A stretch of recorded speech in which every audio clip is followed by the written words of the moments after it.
When you teach kids, I don't know if we said that last time, when we teach kids about their new identity, and we ask them, Habibi, what's your new identity in Christ? What do they say? Jesus loves me. I'm a child of God. I'm a child of God, right? But on our level, the idea is not simply changing my last name from my dad's name, last name, to God's name, so then I am his son. Because when you preach it this way as well, people ask you, what do I do with my past? What do I do with things that happened to me? Okay, now I am his daughter. Okay, I agree with you, but I'm still struggling. I still have emotions that I don't know how to deal with. I still have dilemmas in my mind. I still have weaknesses. I'm still sinning. How can I put the two together? Yeah, okay, I agree with you 100%. I am the daughter and son of God. But what does that mean? So when you look at the wording, St. Paul says that in Christ, all things have passed. We are now a new. It's a creation. It's not just wiping out a name, replacing it with another name. It's a creation. It's recreating you from the beginning, recreating your events and past and meanings and hurts and weaknesses, times when you were very fragile and you didn't know and you couldn't make sense of that. It's recreating that into a new narrative that is glorious. And you see that in St. Paul's life.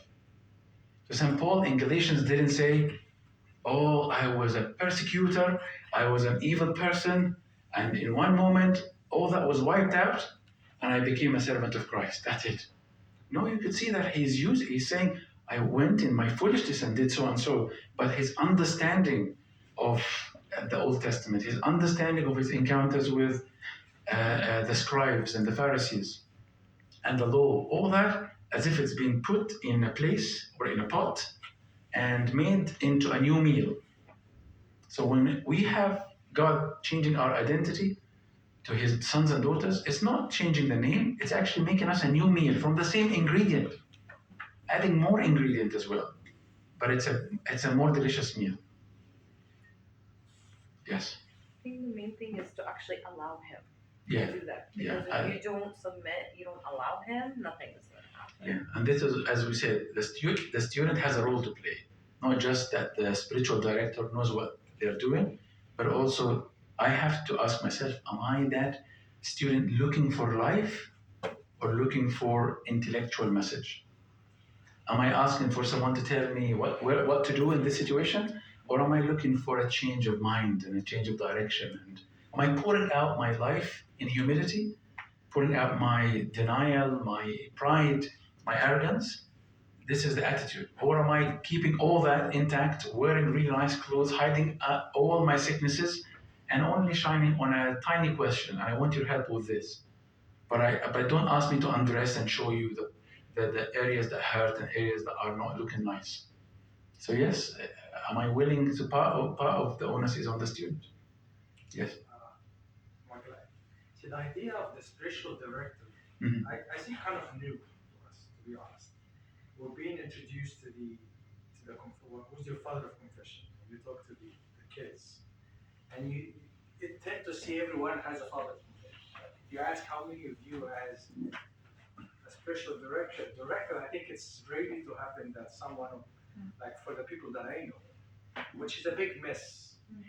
And it's a huge miss where you're meeting with the father of confession maybe once every month or 2 months, get a few minutes here and there, and then we're missing the discipleship.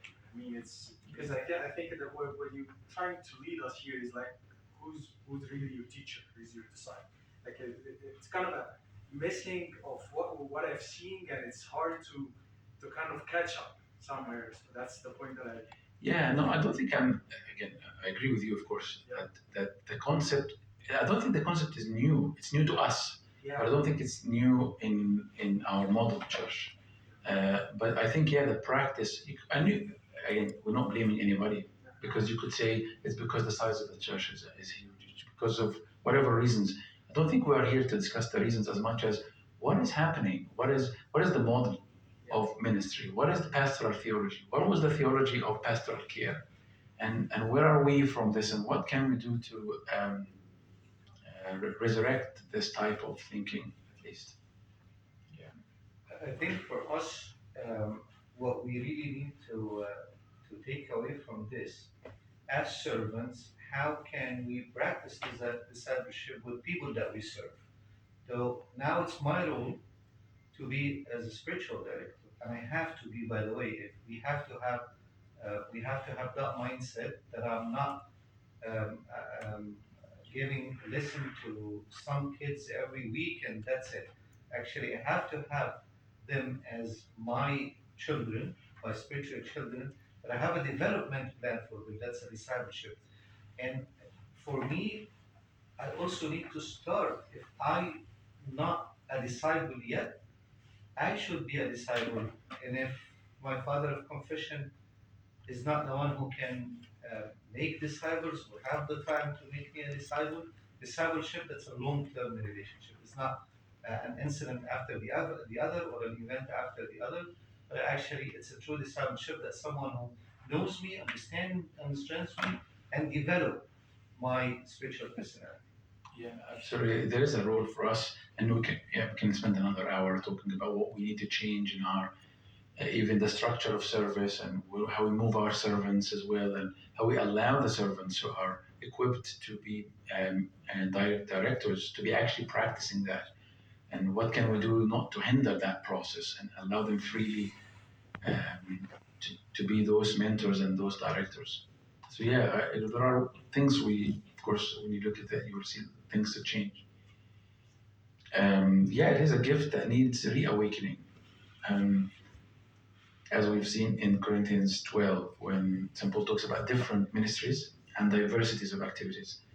Um, the Spirit is given to each one for the profit of all. So it is a gift from the Spirit, of course.